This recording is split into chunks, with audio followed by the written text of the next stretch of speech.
This isn't a battlefield, though it may appear to be one.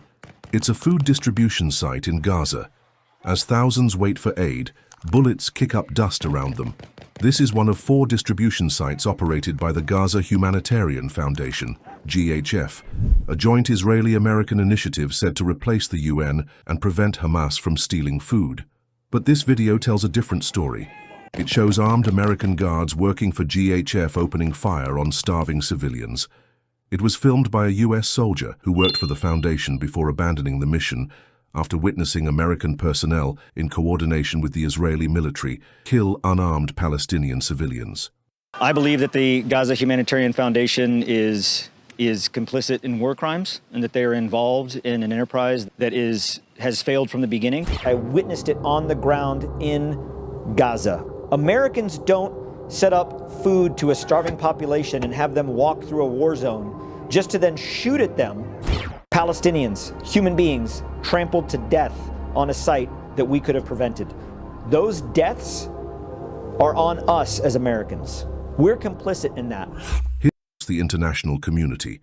Antonio Aguilar, a former American mercenary hired by Israel to oversee aid operations in Gaza, makes serious charges implicating Donald Trump and Benjamin Netanyahu in war crimes and crimes against humanity. He gives irrefutable evidence that American mercenaries working for the Gaza Humanitarian Foundation, a joint Israeli-American initiative posing as a humanitarian organization, deliberately killed hundreds of Palestinians seeking aid.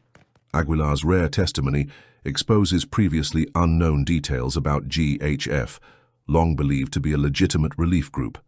The former mercenary begins by explaining that he signed the contract believing he was joining a humanitarian mission to feed the people of Gaza, only to discover later that it was a lie. Listen carefully. My name is Tony Aguilar. I'm a retired Lieutenant Colonel Green Beret from service in the United States Army. I served for a career of 25 years. I've deployed to Iraq, Afghanistan, in combat operations and numerous other operational deployments. So I spent a considerable amount of time in Gaza during my 45 days in Israel. I was under a contract by UG Solutions, which is the security apparatus under the Gaza Humanitarian Foundation. I felt it was a noble cause. I felt it was a good mission to feed the people of Gaza. So I did sign up and go on the contract. The IDF gave us, SRS, UG, they gave us our marching orders. They told us which sites we would deliver from, when we would deliver, how much aid we would deliver, how much time we would stay on the site to deliver, what type of aid we would deliver. The IDF controlled and directed every aspect of the delivery of aid. After arriving in Gaza, the American officer quickly realized that the mission he was deployed on was indeed hell. He declares that during so-called aid distributions in Gaza, hungry civilians who pose no threat are routinely met with live ammunition, stun grenades, and pepper spray. His shocking testimony suggests that the Gaza Humanitarian Foundation is not a humanitarian effort at all, but rather an Israeli-American front designed to terrorize the population, render the enclave unlivable, and ultimately force Palestinians to flee the city and clear the way for settlers. From the very first day, distribution at Site 1 has been chaotic, pandemonium. The best way that I can describe how the Palestinians reach the site to receive aid is akin to the Hunger Games. Survival of the fittest. Whomever can run the fastest and the furthest to get to the site first gets the aid. So those that are typically left with receiving no aid, no food, no type of aid are children, women, disabled. The sites themselves, in terms of the process for having the Palestinians leave the distribution site, was done through shooting at them, hitting them with pepper spray and tear gas, firing rubber bullets from shotguns at them. And this isn't something that happened just once or twice. This happened every day, at every distribution, at every site.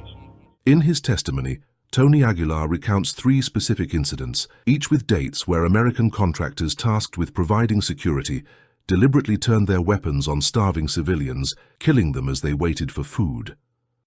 This is not hyperbole. This is not Hamas propaganda. This is not Gaza Ministry of Health saying it. It's me. I've seen it. The contractors on one occasion, on the 29th of May at site number 4, opened fire with his individually assigned weapon into the crowd, at their feet, over their heads, and into the crowd. As he did this, he celebrated what he was doing and he yelled, "Woohoo!" Then another contractor who was standing next to me said, "I think you got one."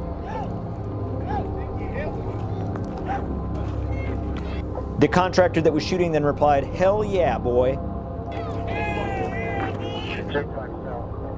I took the video. I was there. I saw it. I watched it happen. The contractor that said, "Damn, I think you got one, man," was referring to a Palestinian man that fell to the ground and never got up. It's within my assessment that he was dead. And another incident on the 2nd of June at distribution site number 1, which is in the south in Rafah, I witnessed a UG contractor throw a stun grenade into the crowd. The metal fuse top of the stun grenade hit a Palestinian woman in the head, and she immediately dropped to the ground, lifeless and motionless. A donkey cart was brought onto the site to load her onto the donkey cart to remove her from the site at the direction of the SRS operational leadership. She was dead. This happened on the site. On the 28th of May, we submitted a report to the leadership of UGS and Safe Reach Solutions that site number 3 in particular was dangerous and that people would die if changes were not made. Those changes were not made. And on the 16th of July, 20 people died. Palestinians, human beings, trampled to death on a site that we could have prevented. Those deaths are on us as Americans. We're complicit in that. What about Israel's claim that those killed were people who presented threat? Antonio Aguilar saw it with his own eyes, and his testimony tears that narrative apart, revealing the victims were unarmed civilians simply trying to survive. I was a part of at every site. Not one time ever did I feel a threat, assess a threat, see a threat, never saw a weapon, never saw a gun. The fire, the actual small arms fire that we received on the locations at times came from the IDF in our location. The entire city of Rafah has been razed to the ground, so there is no civilian population around the sites. They have to travel 8 to 12 kilometers one way, on foot, no vehicles. Most of them don't have shoes, poorly clothed. They haven't eaten, they're starving. There is no water that's distributed in the humanitarian aid. And to get there, they have to walk through an active war zone. On 2 occasions, I bore witness to a Palestinian man in one instance and a Palestinian woman in a second instance that were carrying their dead children. And these children didn't die from gunshot wounds or from sickness or disease. They died of starvation. I've seen it with my own eyes. I witnessed it on the ground in Gaza. The officer expresses his deep regret over the American government's involvement in actions he describes as war crimes and crimes against humanity, actions that stand in stark contrast to the nation's long-standing commitment to human rights. He called on the American public to speak out firmly against such violations in defense of the country's foundational principles.